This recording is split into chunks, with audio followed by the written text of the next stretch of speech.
Hey everyone, welcome back to my YouTube channel. I can't believe it's August 1st already. Where did July go? I'm still wondering myself. Anyway, it is the start of a new month, and that means a new challenge over on Dare to Be Artsy. Have you participated in our challenges? They're so much fun, and there is a gift card to be had. So if you're interested, please hop on over to Dare to Be Artsy after watching this video and check out the challenge. Our challenge theme this month is Anything Goes. So I'll be sharing a fun card today that's going to be using the Seize the Day stamp set.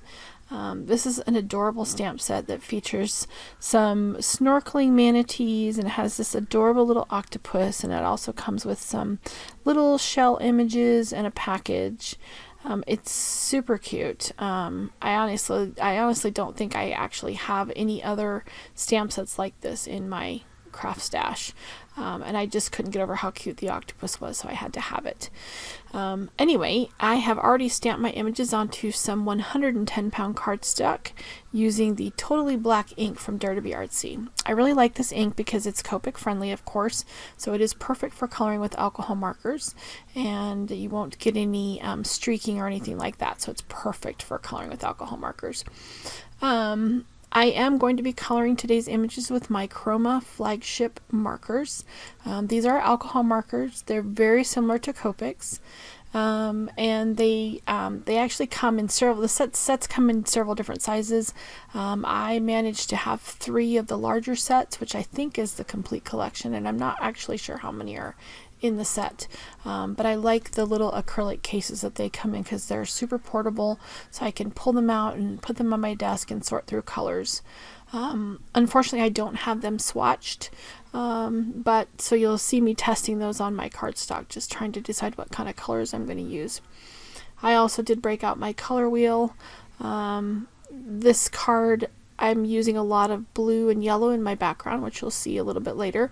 So I was trying to figure out kind of what colors to use for my images so that they would pop against my background. I do that from time to time. I have a hard time with warmer colors and trying to find things that go with warmer colors, so I will frequently use a color wheel for reference. I am going to speed up the video quite a bit so that you can see the coloring process. I did leave all of it in the video so you can watch the coloring and enjoy. I'll be back when the coloring is done. Thanks.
Hey everyone, did you enjoy the coloring? I hope so. Someday I'll do a live video maybe with my coloring process, and I'll probably bore you all to tears. At any rate, I do apologize, but unfortunately the entire video that I thought I'd filmed of the process for making my card background didn't actually happen because I forgot to hit the record button. Yep, I'm still learning. Hopefully I'll be able to work through these glitches, and maybe by my third video I'll be an expert. Yeah, right. Anyway, I wanted to walk you through how I created the background. First off, I cut a slimline card base and scored it. And then what I did was I used the Dare to Be Artsy Sunburst stencil and some Distress inks in oranges and yellows to create a sunny sky for my background. And I ink blended that right onto my mini slimline panel. I didn't even add an extra piece of cardstock, so that yellow sun that you see is right there on my slimline panel. For my ocean waves, I used the curved slimline border die, and then what I did was I turned around the negative piece to make it look like waves, and I just ink blended some blues, different shades of blue ink onto my background where my waves were cut, and just kind of gave it the appearance of ocean waves, and I really love how it turned out. I went back after I'd ink blended everything, and as you can see, I'm adding a some little waves, like accent waves, with a Stardust Jelly Roll pen, and I think it gives it a nice sparkle, which is what you would see on a real ocean when the sun hits the waves, so it looks pretty cool. I honestly didn't think I was going to like how it turned out, but then I think that Jelly Roll pen really made it look a lot better, because just the ink blended waves by themselves weren't really doing it for me, but I think the sparkle adds a nice touch. For my clouds, I used the Slimline Clouds die from Dare to Be Artsy, and then what I did was I just cut a piece of 110-pound cardstock with the Fluffy Clouds border, and once again used the negative side of that to then ink blend on some more dimension to that cloud section, so it gives it kind of a realistic look for the clouds. I really like how that turned out too. I think it looks pretty cool. It looks very realistic to me, and it actually looks more realistic in person. I'm not sure that you can tell that from the video, so that was a lot of fun.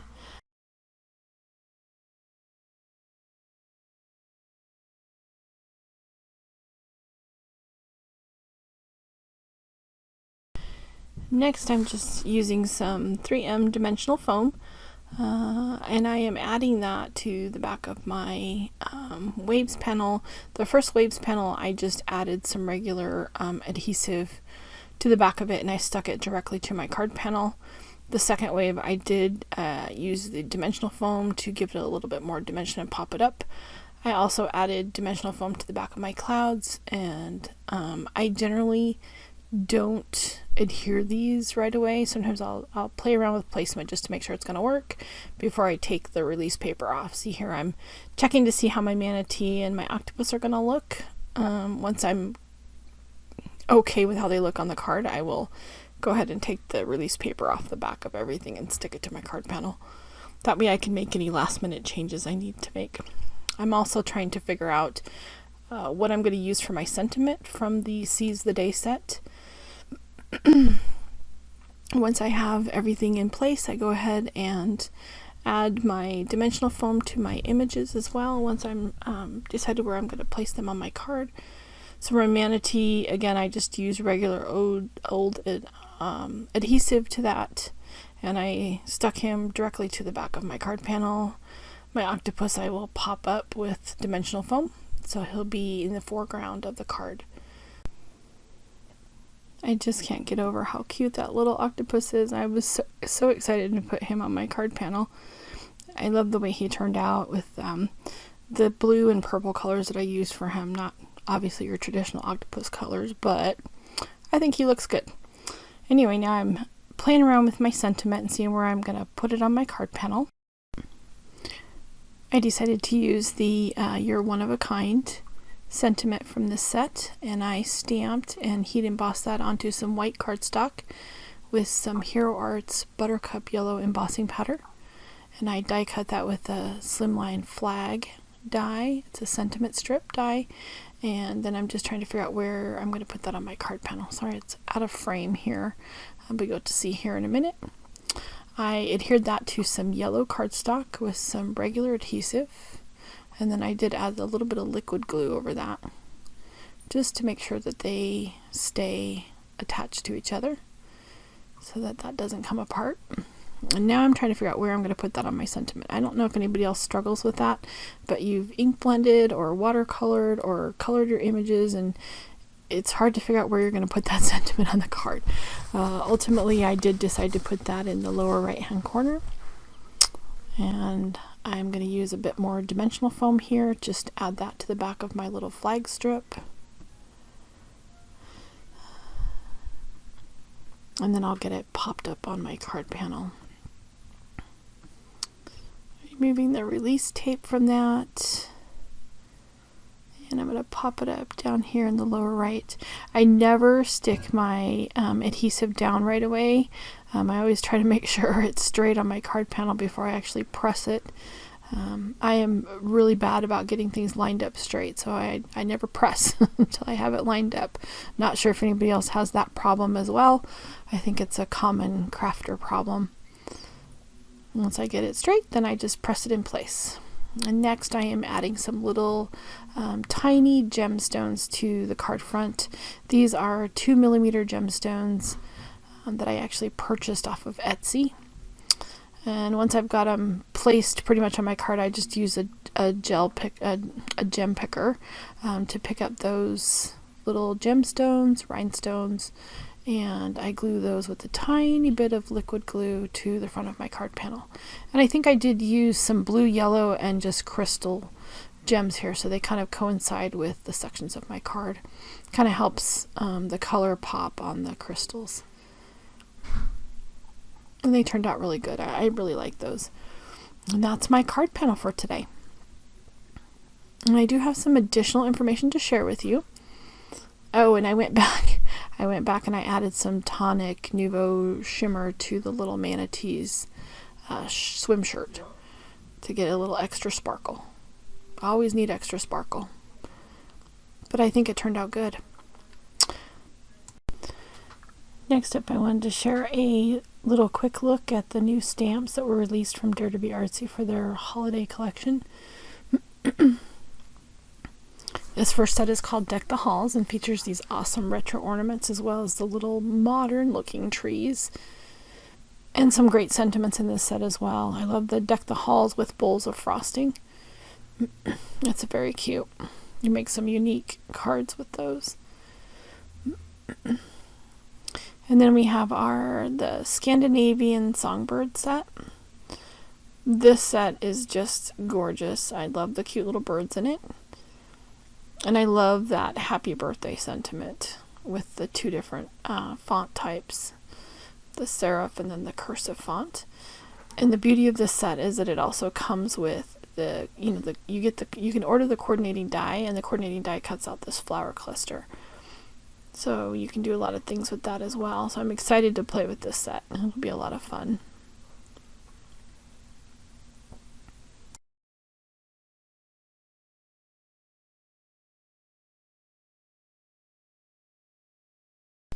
Next we have the Joyful Robin set, which is another beautiful set. I love this because the sentiments in these sets are really great, not only for Christmas, but you can also use them for all occasion cards, which makes them very versatile in your craft stash, which is awesome. And then I wanted to show that I was lucky enough to be asked to color some images for the packaging for Dare to Be Artsy. So I got to color the back of 2 of the stamp sets. This was one of them. And then I also got to color the ornament set as well. So I'll show you that here in a minute. And our next set is the Yeti for Winter. The set features Yancey the Yeti. He was newly named this week over on Dare to Be Artsy with a contest. I just love that name. Now I can call him Yancey the Fancy Pantsy Yeti. I just love that. And I'm excited that the set comes with an igloo. I'm not sure why. I don't think I have any igloo stamps in any of my stash. So that'll be another fun one to play with. And here's that Deck the Halls set again. And I'll show you the coloring that I did for the packaging on this. I think it turned out really good. I'm so excited to have those on the back of their packaging. So cool. I felt so good when Cindy, who owns Dare to Be Artsy, asked me to do that. So that was a lot of fun. And then I also received the Happy Birthday Mini Slimline die set. This is perfect for making birthday shaker cards. So I'll be getting to play with that as well. That is all I have for today. I hope you enjoyed the video. I hope you enjoyed the card and the little sneak peek of the Dare to Be Artsy stamps and dies. The stamps are available now in the Dare to Be Artsy shop, and then I believe the dies are available middle of August.